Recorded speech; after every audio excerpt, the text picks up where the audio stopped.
इन आंदोलनों का राहुल गांधी और कांग्रेस की राजनीति को कितना फायदा मिलेगा, ये तो आगे वक्त तय करेगा। लेकिन एक बात तय है कि राहुल गांधी को छात्रों के हित की राजनीति बहुत सूट कर रही है।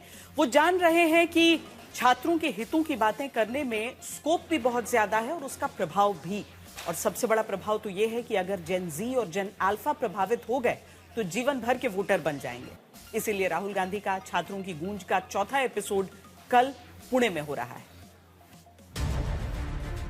17 जून कोटा राजस्थान, 17 जुलाई देहरादून उत्तराखंड, 8 अगस्त प्रयागराज उत्तर प्रदेश और अब 22 अगस्त पुणे महाराष्ट्र। राहुल गांधी का छात्रों की गूंज का कार्यक्रम। 17 जून को राहुल गांधी ने कोटा से इसकी शुरुआत की थी।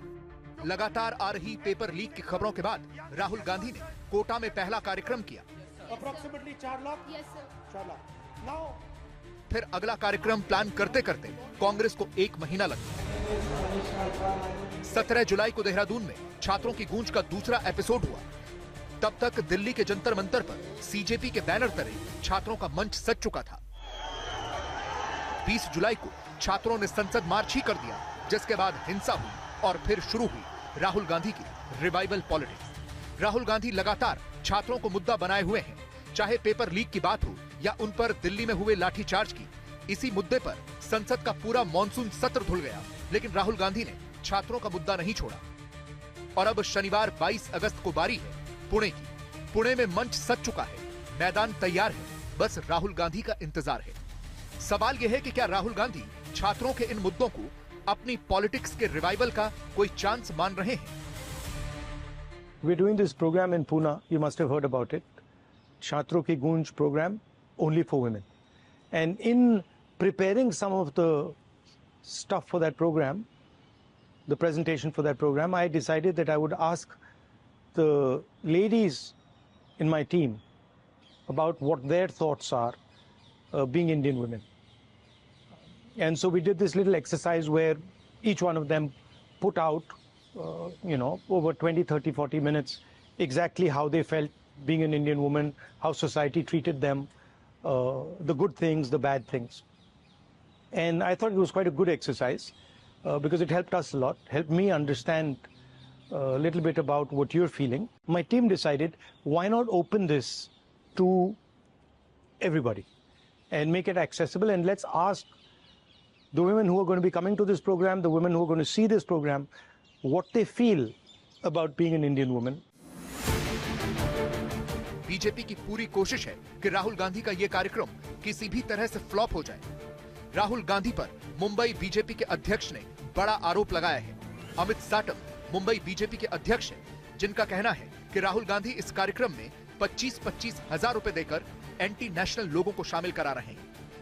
एंटी इंडिया गैंग से जो उन्होंने पैसे फंड्स प्राप्त किए हैं, उस फंड से लोगों को 25-25 हजार रुपए देकर छात्रों की गूंज इस कार्यक्रम में लोगों को बुलाने की वो कोशिश कर रहे हैं। पर राहुल गांधी को मैं ये कहना चाहता हूं कि आप इस प्रकार से एंटी इंडिया फोर्सेस के साथ में हाथ मिलाकर हिंदुस्तान में अगर अनार्की क्रिएट करने की कोशिश करोगे तो इस देश की जेन जी और जेन नेक्स्ट आपको ऐसा थप्पड़ लगाएगी कि उसकी गूंज आपको भविष्य में सुनाई देगी। महाराष्ट्र के बीजेपी के छोटे से लेकर सबसे बड़े नेता तक राहुल गांधी के इस कार्यक्रम पर अपनी प्रतिक्रिया दे रहे हैं। मुख्यमंत्री देवेंद्र फडणवीस ने तो कल ही कह दिया था कि कांग्रेस के इस कार्यक्रम में उन्हीं की विचारधारा से जुड़े लोगों को बुलाया जा रहा है। छात्रों की गूंज है या राहुल गांधी अपनी जमीन तलाश रहे हैं, ये तो मैं नहीं जानता, लेकिन जो मुझे जानकारी है, अगर वो एक ओपन इस प्रकार का इवेंट करते तो शायद ये छात्रों से संवाद होता। अभी पूना और पूना के आसपास जितने कांग्रेसियों की संस्थाएं हैं, शिक्षा संस्थाएं, उन संस्थाओं की ही लड़कियों को रजिस्टर करना, इस प्रकार का आदेश दिया गया है। अब बीजेपी के इन आरोपों की सच्चाई क्या है ये तो पता नहीं, लेकिन कांग्रेस को छात्रों का ये मुद्दा पूरी तरह से गेम चेंजिंग लग रहा है। छात्रों की समस्याएं जेन्युइन हैं। जेन जी से लेकर जेन अल्फा तक प्रदर्शन कर रहे हैं। सरकारी स्कूलों के हालात तो देश भर में खराब है। छात्रों के मुद्दे उठाने का मतलब है कि एक पूरे परिवार को अपना वोट बैंक बनाना, और कांग्रेस इसे समझ रही है। आज तक ब्यूरो।